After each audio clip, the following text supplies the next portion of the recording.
Hello students, जय श्री कृष्णा। मैं कोमल सोनी, आपकी केमिस्ट्री टीचर। आज हम इलेक्ट्रोकेमिस्ट्री चैप्टर में प्राइमरी सेल और द्वितीयक सेल के दो एग्जाम्पल पढ़ते हैं। ये वैसे एग्ज़ाम में बहुत कम पूछा जाता है, लेकिन इसको जानना हमें ज़रूरी होता है। सबसे पहले हम प्राइमरी सेल देखते हैं। ये प्राइमरी सेल है मरकरी सेल। इससे पहले प्रीवियस क्लास में हमने शुष्क सेल पढ़ा था, व्यावसायिक सेल जो हम बैटरीज़ में यूज़ में लेते हैं या दीवार घड़ियों में यूज़ में लेते हैं, ट्रांजिस्टर्स में यूज़ में लेते हैं, वो वाले होते हैं जिनको हम पेंसिल सेल भी बोलते हैं। वो हमने पढ़ा था शुष्क सेल के बारे में। अब हम एक और प्राइमरी सेल पढ़ेंगे जो कि है मरकरी सेल। मरकरी सेल जो हमारे रिस्ट वॉच होते हैं, जो हमारे छोटी वाली घड़ियाँ रिस्ट वॉच जो होती हैं, उनमें यूज़ में आते हैं। और ये जहाँ पर कम विद्युत चाहिए होती है वहाँ पर यूज़ आते हैं। तो मरकरी सेल जो है वो कुछ इस प्रकार का होता है कि इसमें एक कैपनुमा संरचना बनी होती है इस तरह से, और नीचे से ये गोल टाइप होता है। इसमें ऊपर की ओर भरा हुआ आता है जिंक अमलगम पेस्ट। ये जो कैप जैसी संरचना होती है उसमें भरा होता है जिंक अमलगम का पेस्ट भरा हुआ होता है।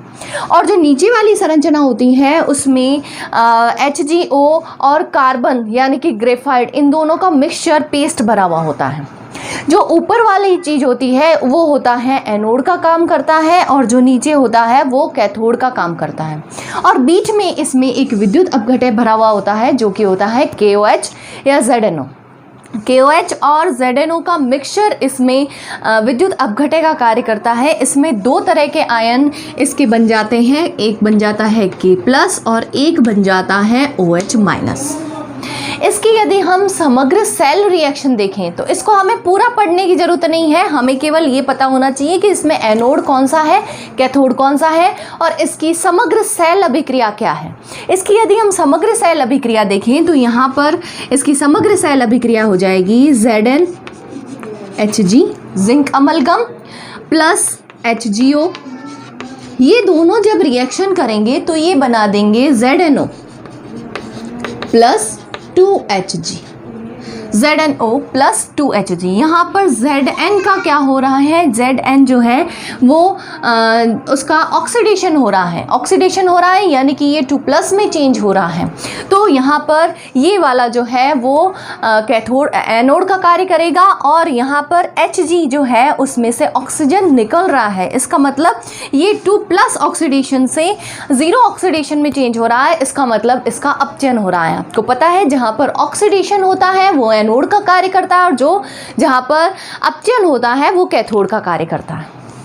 अब हम देखते हैं, ये हो गई इसकी समग्र सेल अभिक्रिया, जो इसकी रिएक्शन होती है समग्र सेल रिएक्शन।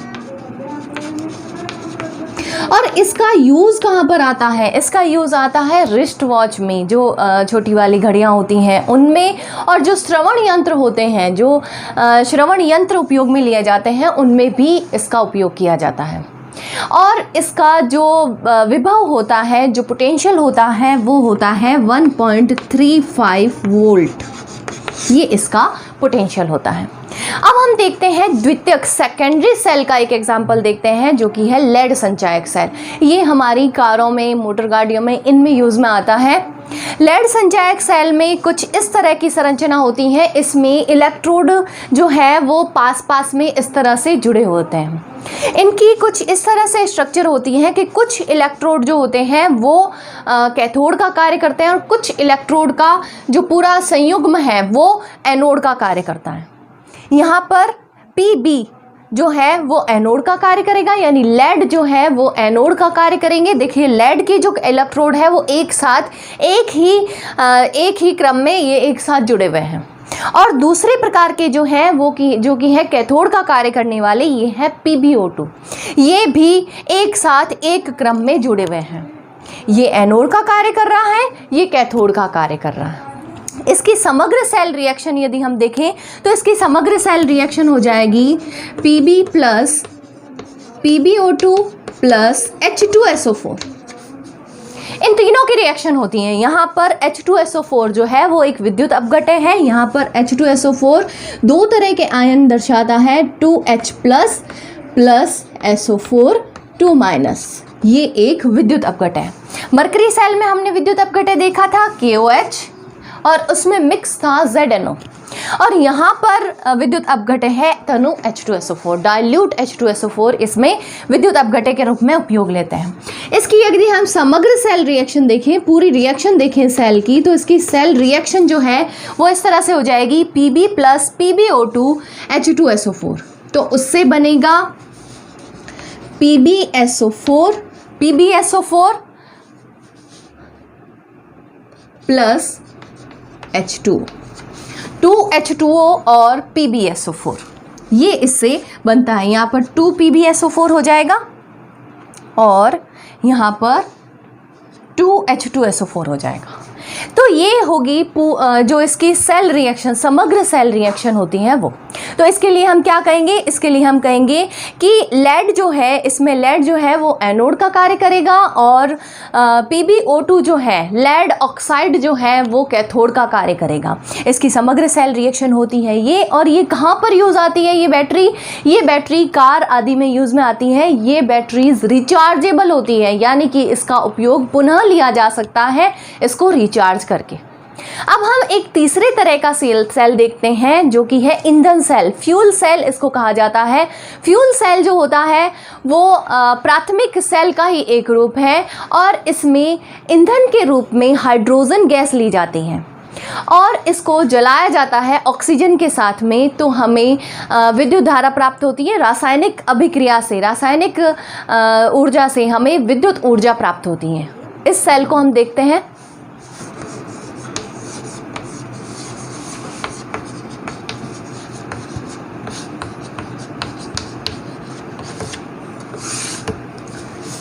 फ्यूल सेल, ईंधन सेल। फ्यूल सेल जो होता है उसकी संरचना कुछ इस तरह से होती है कि इसमें एक पात्र होता है जिसमें 2 इलेक्ट्रोड लगे हुए रहते हैं। यहाँ पर ये एक पात्र है, ये एक इलेक्ट्रोड है और ये दूसरा इलेक्ट्रोड है। इस पात्र में एक तरफ से हाइड्रोजन गैस प्रवाहित होती है और दूसरी तरफ से ऑक्सीजन गैस प्रवाहित होती है।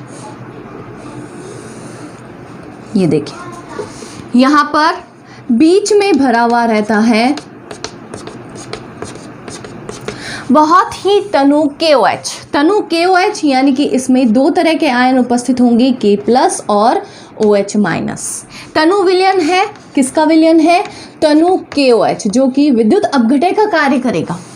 KOH एसिडिक मीडियम वाला सॉल्यूशन भी ले सकते हैं, क्षारीय मीडियम वाला सॉल्यूशन भी ले सकते हैं, लेकिन हमें लेना है डाइल्यूट सॉल्यूशन।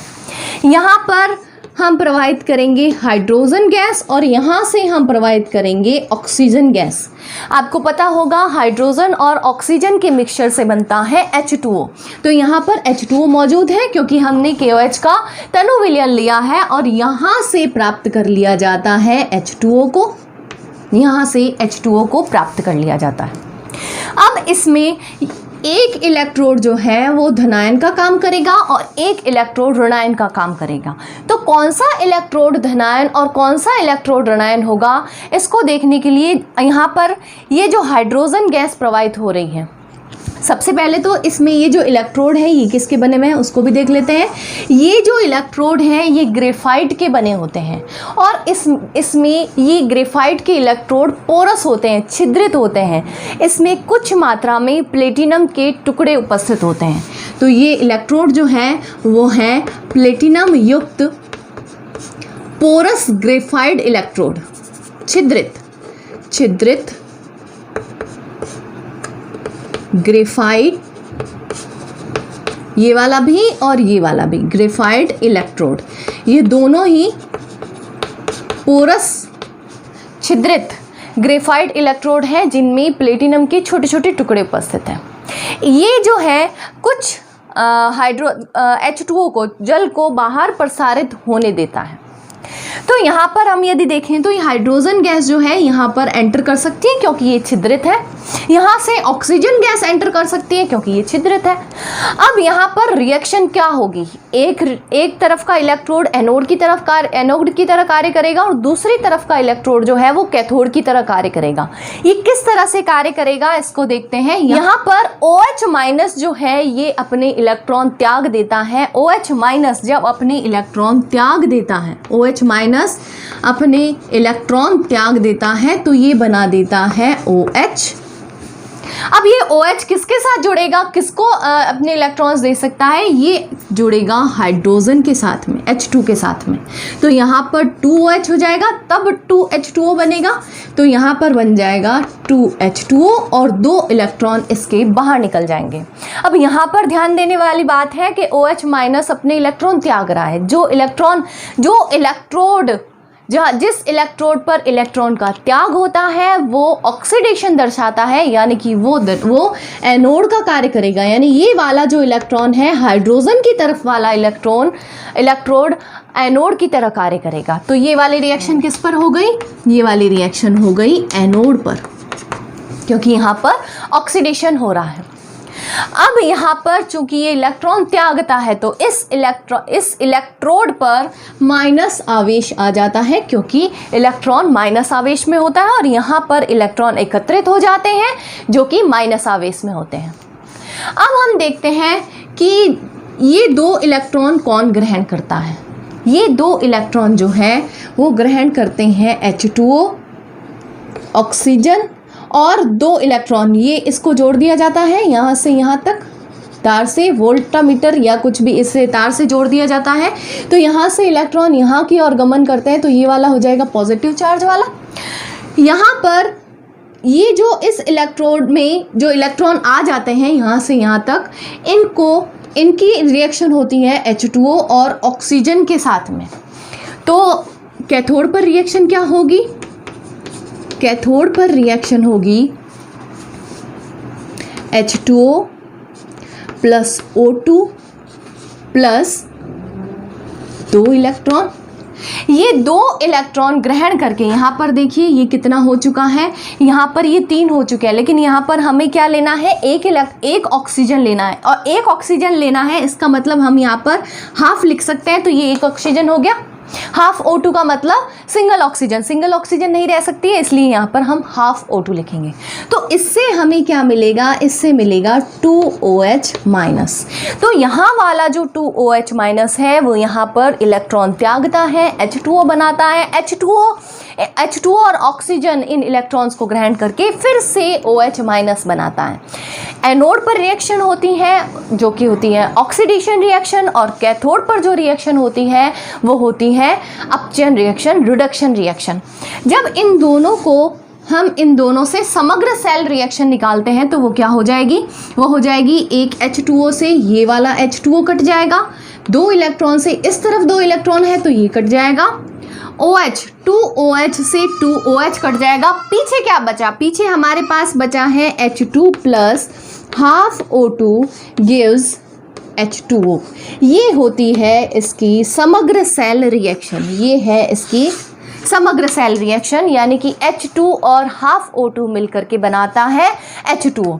ये H2O जो है ये बाहर निकल जाता है जल के रूप में। ये जो ईंधन सेल है ये बहुत उपयोगी होता है, क्योंकि इसमें जो ईंधन उपयोग में लिया जाता है वो है हाइड्रोजन गैस। इसमें ये बात ध्यान देने की है, हाइड्रोजन ईंधन है, ऑक्सीजन ईंधन नहीं है। ऑक्सीजन उसको जलाने का काम करता है।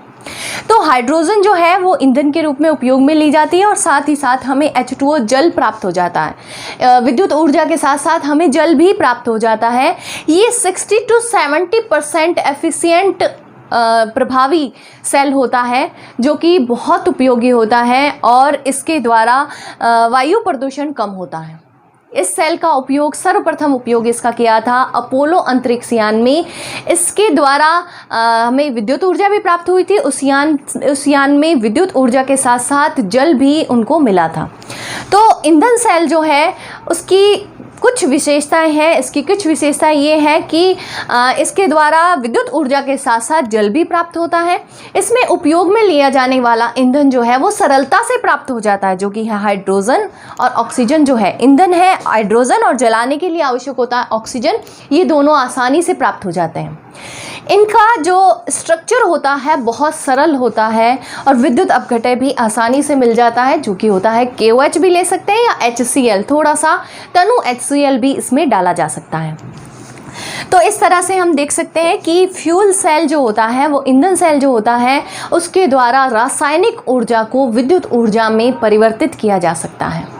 इसके नोट्स अगर आपने मेरे साथ साथ नहीं बनाए हैं तो वीडियो की एंड में इसके नोट्स जो होंगे आप उनको नोट कर सकते हैं। इनकी उपयोगिता, विशेषता क्या होती है, इनको आप नोट कर सकते हैं या फिर अपने फ़ोन में इसको स्क्रीनशॉट लेकर सेव रख सकते हैं। आपको मेरे पढ़ाने का तरीका कैसा लगता है कमेंट बॉक्स में ज़रूर बताइए। और अभी तक आपने मेरे चैनल को सब्सक्राइब नहीं किया है तो मेरे चैनल को सब्सक्राइब कीजिए और मेरी वीडियोज़ को लाइक एंड शेयर कीजिए। Thank you.